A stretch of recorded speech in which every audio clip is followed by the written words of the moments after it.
Hello everyone and welcome to Q&A with TaxOwlbear. Thank you very much for submitting all your questions and now I'm gladly going to answer them. So here's the first question. What's the reason for your love of puzzle games?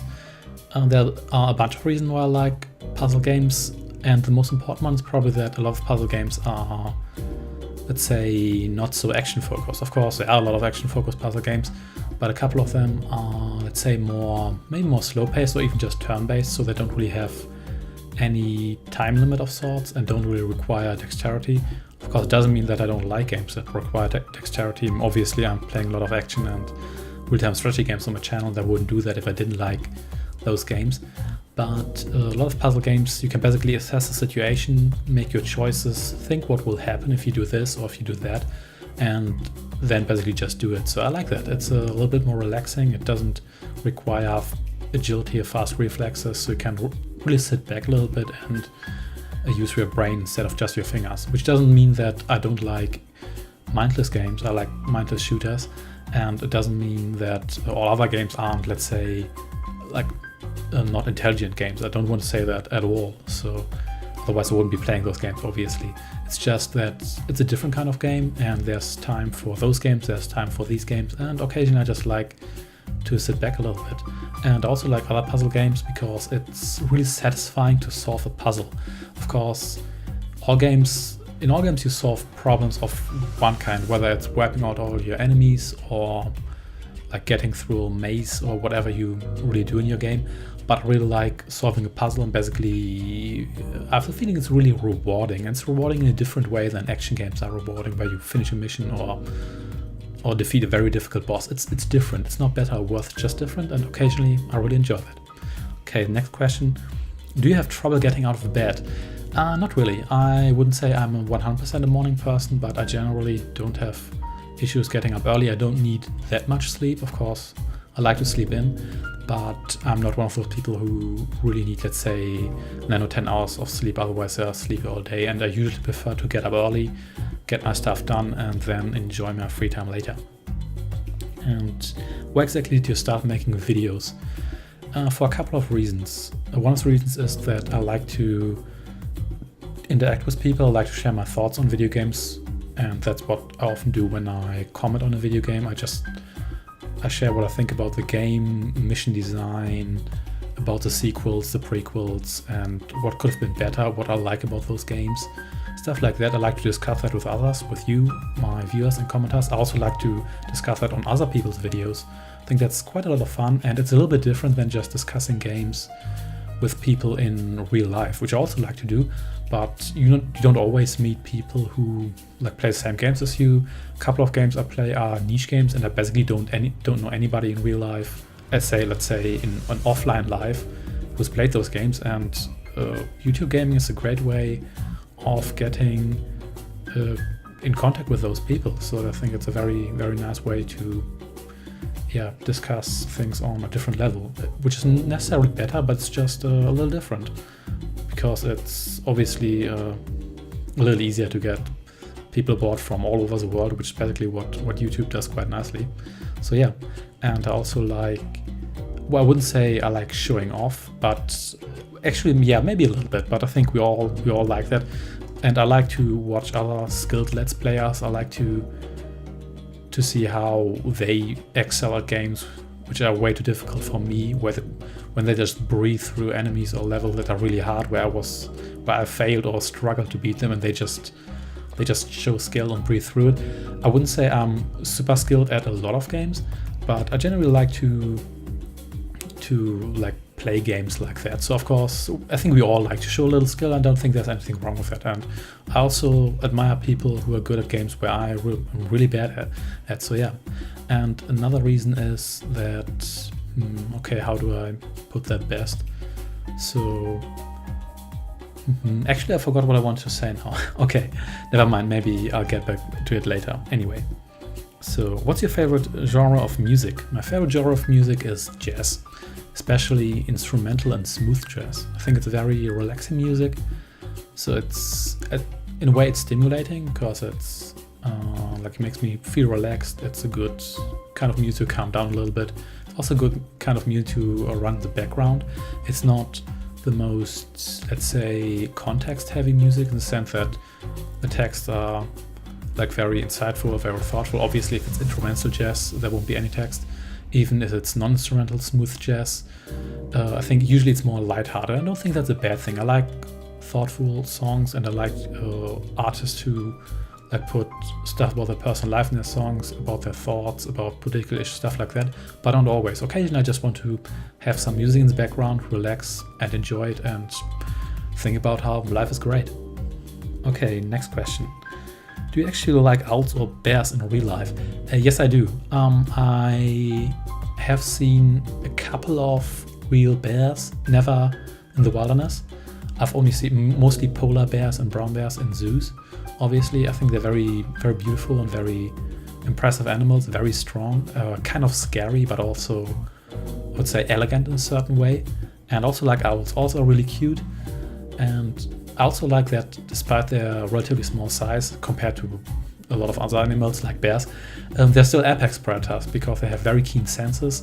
And I don't think there's any animal that's really hunting owls as a normal part of their diet. So despite their size and despite their relatively niche, let's say, despite the fact that they aren't really a threat to humans, I don't think I've ever heard about an incident where an owl killed a human, even though it probably has happened at one point. They can be a little bit scary because there's some really large owls, also some really small cute owls. And yeah, I think they're very nice animals, and I kind of also think they're quite elegant. Not as elegant as other birds, or at least not as elegant in the same way, but I think they kind of have this aura of a predator, of course, and not the same aura that has like a bear and a wolf has, animals which are physically intimidating, but they kind of radiate a more, let's say, wise and cunning aura, if you want to put it like that. All right, next question. How do you concentrate during long recording sessions? It really depends. The maximum time I record is usually something like 3 or 4 hours. If I'm in a good mood, have the time, and basically get a game going, then it basically just flows. I keep recording. I don't do that all the time. Most of the time I record for, let's say, half an hour or 1 hour. And I don't really have an issue concentrating like that, because I think I always have something to talk about. I either talk about what's going on in the game, or I talk about my thoughts on the game, as I've mentioned before, or what comes next, my other videos, my other Let's Play, stuff like that. And I think it's, I don't think it's actually that difficult. I don't really need to concentrate that hard. If I'm having fun, then it basically the commentary does itself, and I hope it's entertaining. So yeah, that's brings to another important point. I usually play games that I have a lot of fun with, and that aren't too frustrating, but still challenging. And yeah, that basically keeps me going. Okay, do you think you can improve this channel in the long run? I'm pretty sure I can. I can probably work on editing. A couple of people recommend me that I upload shorter videos. To be honest, I don't really want to do that because, oh yeah, that's one of the reasons why I also do Let's Plays, that I want to provide people with basically walkthrough videos for some games, and I don't really want to shorten them too much, because I personally like to watch longer videos. I know a lot of people like to watch shorter videos, but it's not really my thing. And I want to have stuff on my channel that I would like to watch too if it came from other people. And I like to watch other people's long Let's Plays. So what I want to do is I want to improve my audio quality a little bit. I want to move up to a 1440p monitor. I'm currently considering getting one. I just have to check out whether my graphics card can actually handle such a monitor on the highest settings. I will admit I'm not too big of a fan of intros and outros. There's nothing wrong with them, it's just I don't care for them too much. Same goes for Facecam, nothing wrong with that. If you like it, perfectly fine. It's just that I don't really care for one all that much.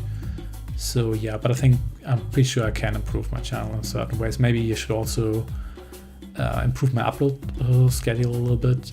At the moment, I have a pattern in my uploads, but I don't really say like, okay, so from now on for the next 6 weeks, I'm going to upload it like this and this. So maybe I should make some more announcements like this, and maybe put on a couple more vlog-like videos. But yeah, if you have any suggestions, feel free to put them out here. I'm always glad for feedback. So on a scale from 1 to 10, your patience and tolerance for nonsense. That really depends. Occasionally I think it's quite entertaining. Generally I would say it's maybe a 4 out of 10. I wouldn't say I have no patience, but it's kind of limited. How do I put that? So probably because I met a couple of people in my life who talked a lot of nonsense, at least in my opinion, so I got kind of worn down by that, and so my patience meter, its maximum has dropped a little bit. Who do you think has been more influential in gaming, David Braben or Peter Molyneux? That's a good question. I will admit I'm a bit skeptical about Peter Molyneux, mainly because about recent events, mainly the Fable series, which he tends to make a Fable game and then be teared into pieces and say the next Fable is going to be the top Fable, the actual game he envisioned, which is generally fine, but it means he's also basically dragging a game through the mud that, I don't know, 30 or whatever 40 people have been involved in, and he's basically denigrating their work too, and I think that's not very fair. He has been influential, but in recently a couple of people have questioned how influential he has actually been in the development of those Bullfrog games, the games from Bullfrog Studio, which he was in for a long time. So yeah, I'm not really convinced that he is really the visionary he often pretends to be. I'm pretty sure he still generally has potential, not necessarily as a lead designer, but more as a, let's say, as a creative mind. But I think I'm a bit skeptical about him, but I will admit that I don't really like him for the stuff he has done with the Fable games. So yeah, I am biased, so keep that in mind. So I'm not going to deny that. And David Braben, that's the guy who did the Elite series, who was a pioneer on the open world space exploration. Actually, generally the open-ended and also physically open game that has spawned a lot of games, and is also basically one of the Elite games. The original Elite game is also one of the games that made games like Wing Commander or the current Star Citizen possible. I think actually I admire him quite a bit, mostly because Elite is such a good game. It's actually still a good game today. Of course it's dated, graphics are totally dated, but the idea was basically genius. The game has so much replay value, and from what I know, he basically did it alone, sitting in his kitchen. That's pretty amazing. It's a very, very good game.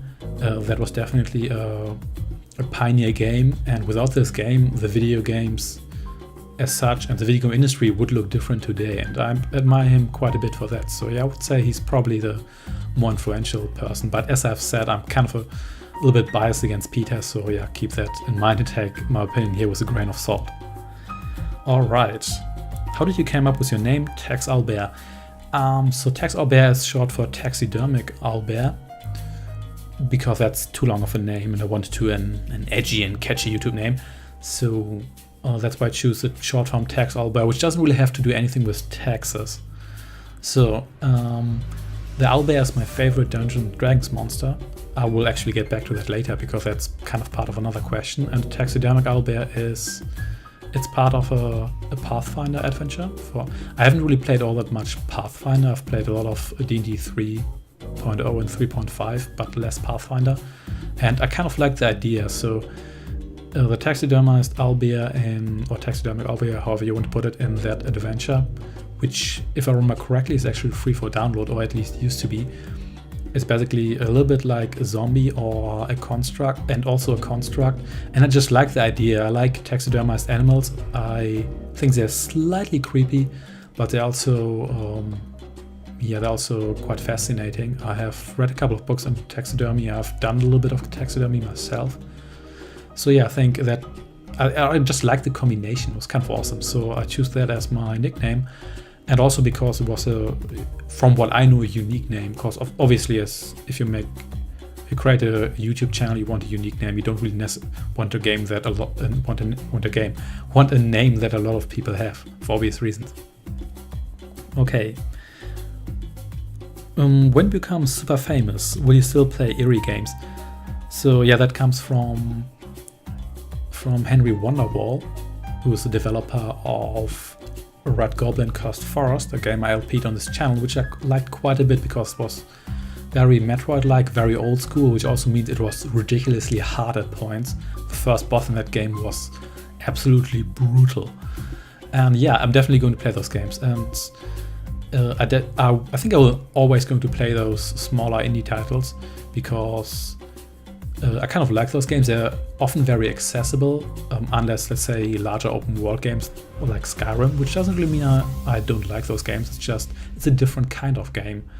And also like that they kind of hark back to the often 90s and 80s, so earlier times of games, the time when I started playing video games. And so they are modern, obviously because they came out now, but they're also a little bit nostalgic. And so I think I will always going to play those games. Even if I get super famous, which I don't think is guaranteed yet, but of course I hope for it, because why not? We all want to get super famous. It's not my primary goal, but I mean, if the fame comes, I'm gladly going to take it. Alright, what would be a good nickname for me? Well, contrary to popular belief, TaxOwlbear is actually not the name my parents gave me. So it's kind of already my nick, but some people, especially on the Demlek forums, in the shoutbox, they just call me Tax or TaxOwl because TaxOwlbear is just too long. I'm not blaming them. I short names in the shoutbox all the time.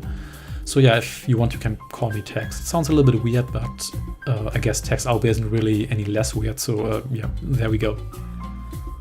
Tell us about your love for owlbears. Why name yourself after them, or not, and not say hookahs or flail snails? The thing is, so the hookah is actually another one of my favorite D&D monsters. If you're not familiar with it, it's kind of like a humanoid insect-like monster with hooks for hands. That's why it's called hookah, and it also has some vulture traits. It's a very creepy monster. It's not actually evil. It's neutral, at least from what I recall. And yeah, it makes clicking noises and moves through the underground. And that's actually a very creepy monster. It's not my favorite monster because the owlbear, while dangerous, can also be very cuddly. The owlbear I choose for my avatar is actually more one of the cuter, more adorable owlbears, so that's why I choose those. I don't think hookahs work really well when they're adorable. The flail snail, it's not really one of my favorite monsters. It's kind of cool that you can turn its shell into a magical shield, but it's kind of goofy. I know that Paizo with Pathfinder kind of redeemed it in one of its Misfit monster books. But yeah, it's kind of charming because D&D always had those silly monsters. But yeah, I wouldn't choose that my avatar, really. And as I've said before, owlbear is one of my favorite monsters because it's both dangerous and I like to use it as a monster, but it's also adorable and can be very cute and cuddly. So yeah, good choice. So also tell us a bit about your history with RPGs in general. So I like to play both computer RPGs and pen and paper RPGs. I started my pen and paper RPG career with The Dark Eye, a German RPG, and Dungeons & Dragons, specifically Advanced Dungeons & Dragons 2nd edition. I also played all the other editions at one point, but mainly original D&D, AD&D, and 3rd edition. So yeah, I really like those RPGs. I like that they allow a lot of creativity because they are always slightly freeform, but they also have, well, I wouldn't say they are competitive, but there's a challenge. So it's not just freeform, it's not just acting or chatting, at least unless of course you play a complete freeform RPG, which is there as well. And they're also, a lot of them are fantasy themed. Obviously the Dark Eye and Dungeons & Dragons are both fantasy themed, at least most of their settings. Some of them are a little less fantasy themed. And fantasy is one of my favorite genres. I always preferred it over sci-fi. Not because there's anything wrong with sci-fi. I think it's just a personal preference, really. And I've played RPGs pretty much since I started. And I also played a lot of computer RPGs and also computer RPG versions of pen and paper RPGs like Baldur's Gate or the Goldbox series. Especially Pool of Radiance, the first game. Also played a lot of action RPGs like Final Fantasy Adventure / Mystic Quest for the Game Boy, which was, I think, the first computer RPG I played, or at least one of the first. for a console, because Game Over was actually the only console I ever owned. I really like those, and I like those games. I also like to discuss those games, discuss the rules, discuss options, changes, stuff like that with other people online. I've designed a couple of RPGs, mostly retro clones.